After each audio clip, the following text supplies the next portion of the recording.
Hi, I'm going to share 10 ways you can improve your mental health in 2024. Number one is give your feeling a name. How do you feel? Do you feel sad? Do you feel happy? If you don't give your feeling a name, how do you know how to tackle it? So the first thing is to give your feeling a name. Then that way you can know how to tackle it. Because if you're feeling happy, then you can know how to sustain that happiness. If you're feeling sad, you can begin to ask your question, how do I make myself happy? If you're feeling dissatisfied, then you can ask yourself, how can I improve my satisfaction?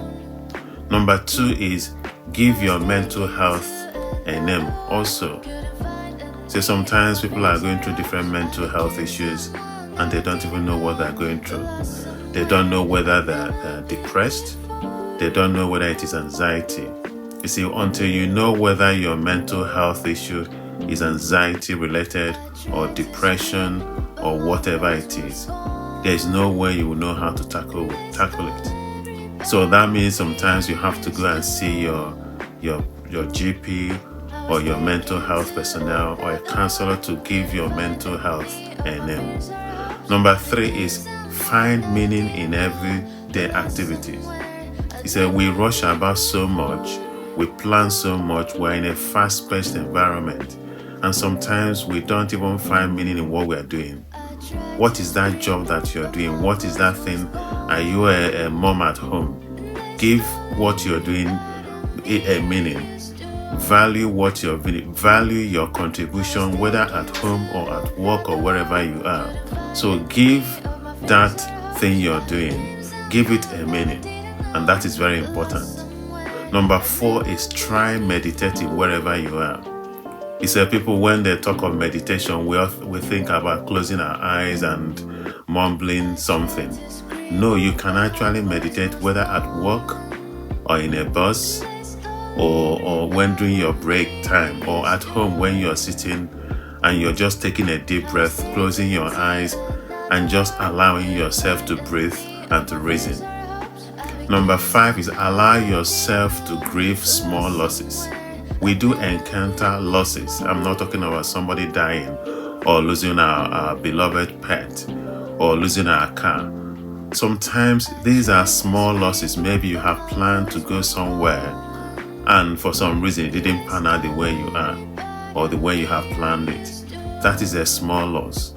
Or maybe you have decided to meet up with someone somewhere, you have planned this activity, and for one reason, that activity never happened.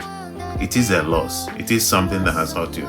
Give yourself to grieve, to feel sad that this thing you have planned for never happened. Okay, give yourself time to grieve for small losses, because that way you allow yourself to take it in, to acknowledge it, and plan for next time. Number six is if you need a day to be sad, allow yourself a sad day. You don't have to be happy all the time. You don't have to pretend. You don't have to pretend that everything is all right. So I would say allow yourself a sad day, because people feel I cannot be sad. I have to keep going.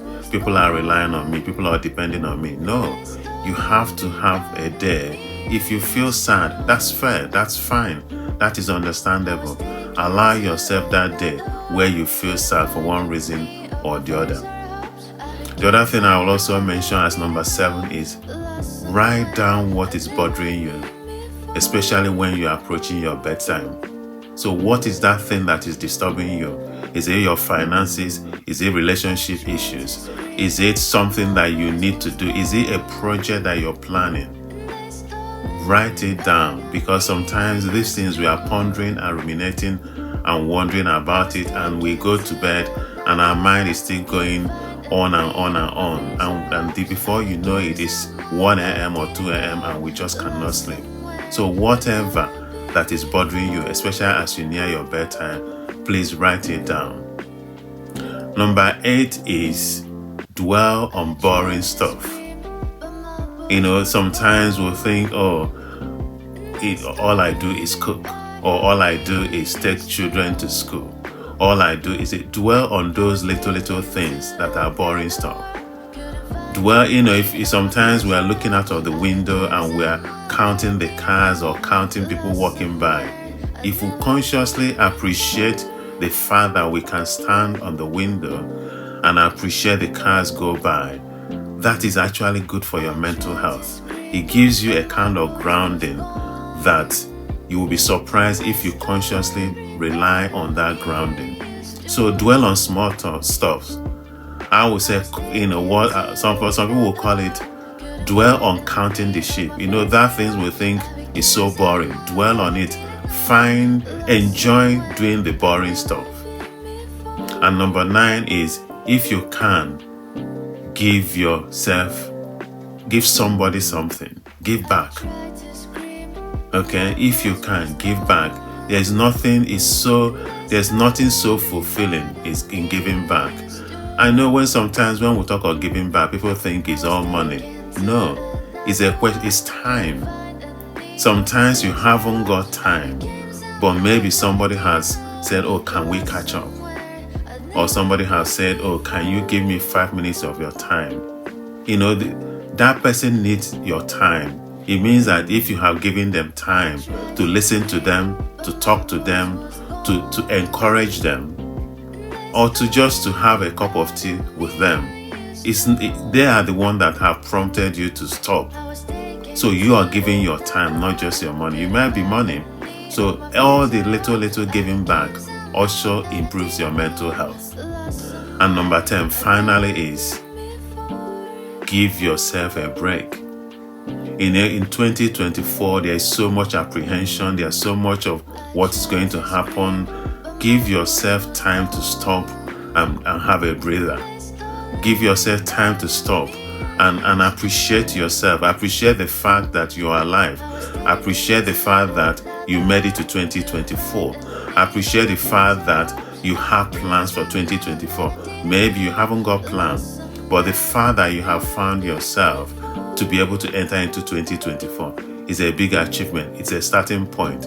So whatever it is you've planned for 2024, be it being a better person than you were in 2023, be it at tackling your health issue that has been bothering you, or maybe it's tackling your mental health issues, or maybe sorting out your finances, or sorting out your relationship issues, or trying to be a better person or a better parent to your children.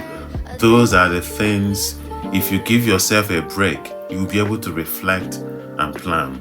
But when you give yourself a break, first of all, encourage yourself that you are able to see the 2024. So relax, take a breather, and say to yourself, wow, I've made it in 2024.